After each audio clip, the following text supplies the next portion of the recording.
Magandang buhay! Sa video na ito ay tuturuan ko kayo ng multiplication and division of rational algebraic expressions.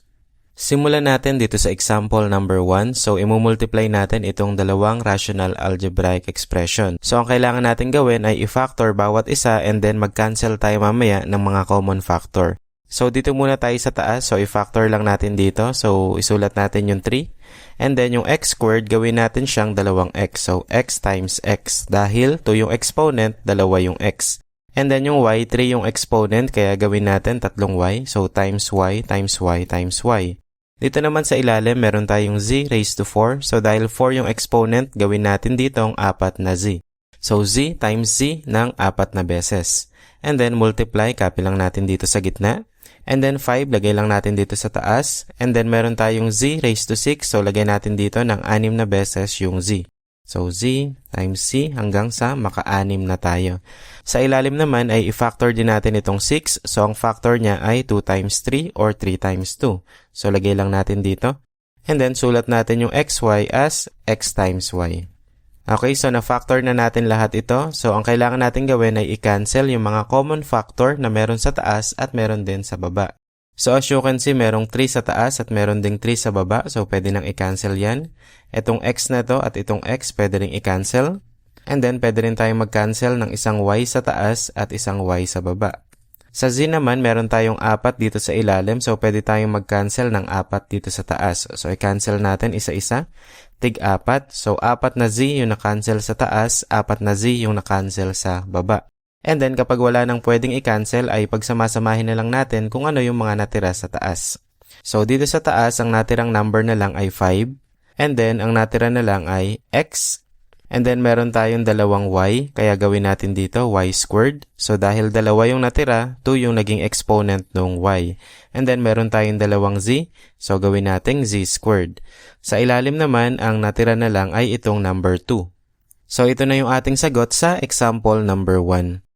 Dito naman tayo sa example number 2. So, again, pwede tayong mag-factor dun sa mga pwedeng i-factor. So, dito sa 5r plus 50 ay pwede nating ilabas yung common factor. So, kuhanin muna natin yung GCF ng 5r and 50, yung pinakamalaking number or expression na pwedeng i-divide sa kanilang dalawa. So, in this case, 5 yung pinakamalaking number na pwedeng i-divide kay 5r at kay 50.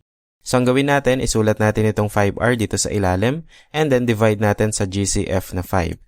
So, yung dalawang 5 sa taas at sa baba ay pwede nang makancel. Ang matitira na lang ay r. And then, dito naman meron ditong 50. So, lagay lang natin dito 50. And then, divide din natin sa GCF na 5. So, divide lang natin 50 divided by 5. So, the answer is 10. So, isulat natin dito. Unahin lang natin yung GCF na 5. Multiply dito sa una nating nakuha which is r. And then, idugtong natin itong positive 10. So, positive 10. And then, i-close natin yung parenthesis. So, ang factor ng 5r plus 50 ay 5 multiply by r plus 10. Sa ilalim naman ay hindi na pwedeng i-factor. So, sulat lang natin r plus 10. Multiply r minus 2. Wala na tayong pwedeng gawin dyan. Over 5 sa ilalim.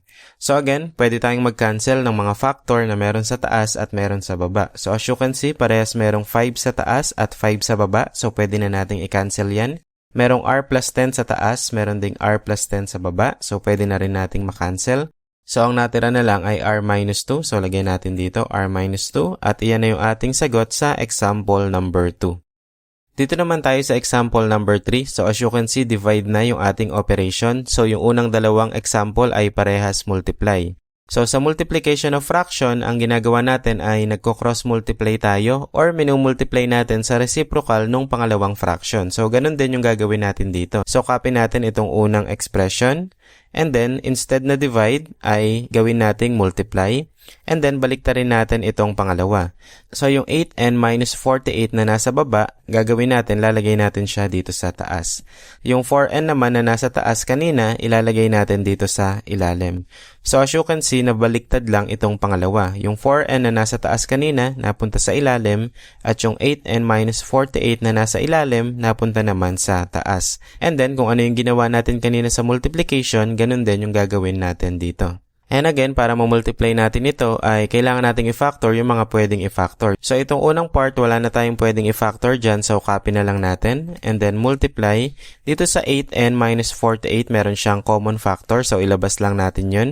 So kuhanin lang muna natin yung GCF ng 8n and negative 48. So ang GCF niya ay number 8. So 8 yung pinakamalaking pwedeng i-divide kay 8n and then kay negative 48. So isulat lang natin itong 8n. And then, lagyan natin ng GCF na 8 sa ilalim. And then, divide natin. So, 8 divided by 8, cancel na yan. Ang matitira na lang ay n. And then, itong negative 48, lagay natin dito.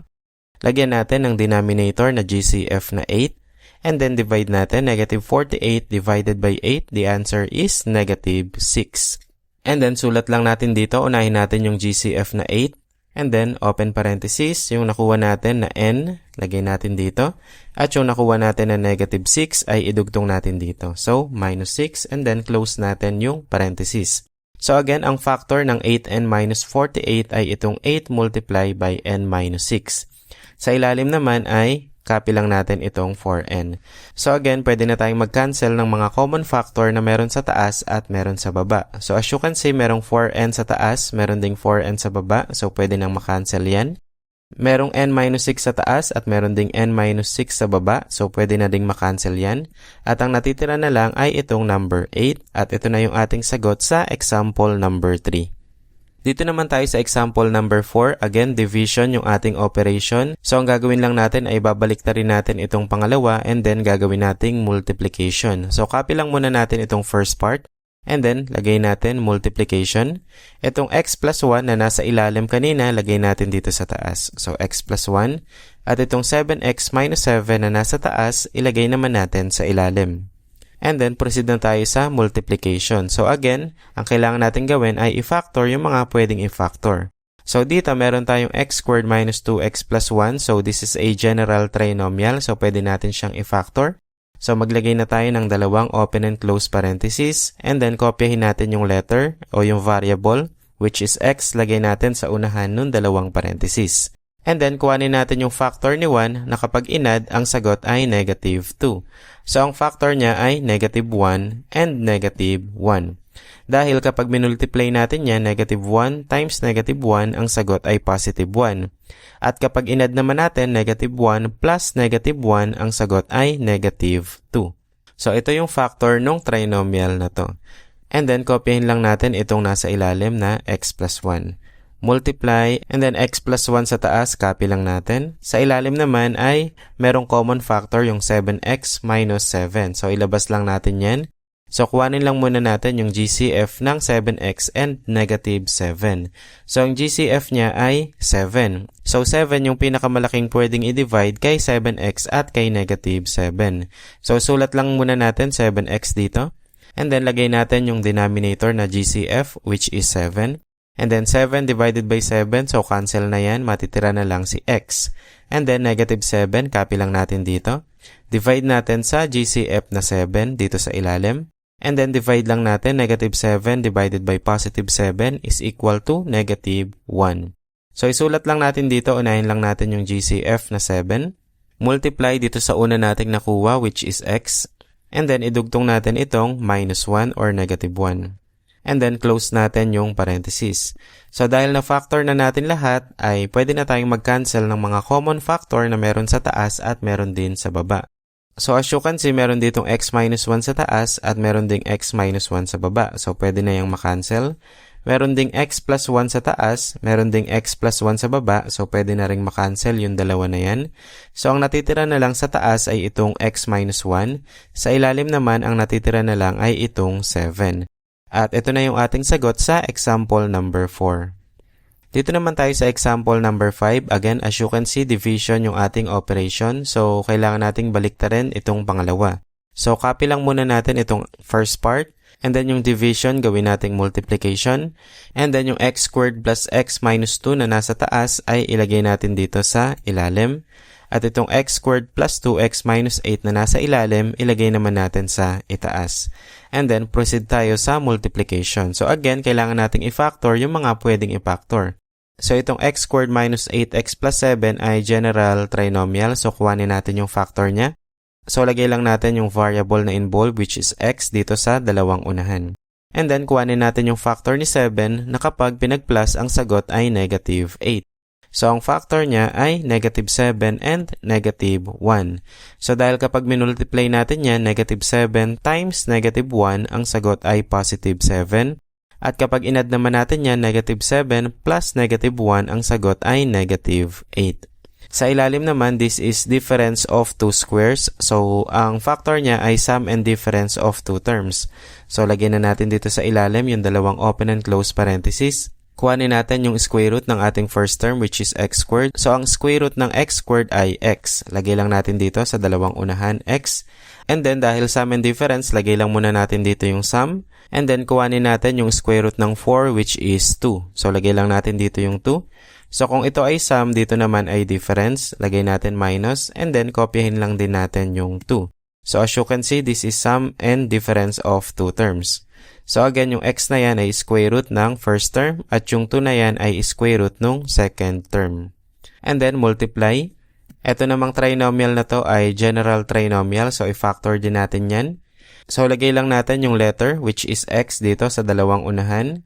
And then kuhanin natin yung factor ni negative 8 na kapag pinag-plus ang sagot ay 2. So ang factor niya ay positive 4 and negative 2. Dahil kapag minultiply natin yung 4 times negative 2, the answer is negative 8. At kapag inad natin yan, 4 plus negative 2, the answer is positive 2. Sa ilalim naman, general trinomial din. So, kuhanin natin yung factor. Maglagay na tayo ng dalawang open and close parenthesis. Lagay natin yung variable sa dalawang unahan which is x. And then, kuhanin natin yung factor ni negative 2 na kapag pinag-plus ang sagot ay positive 1.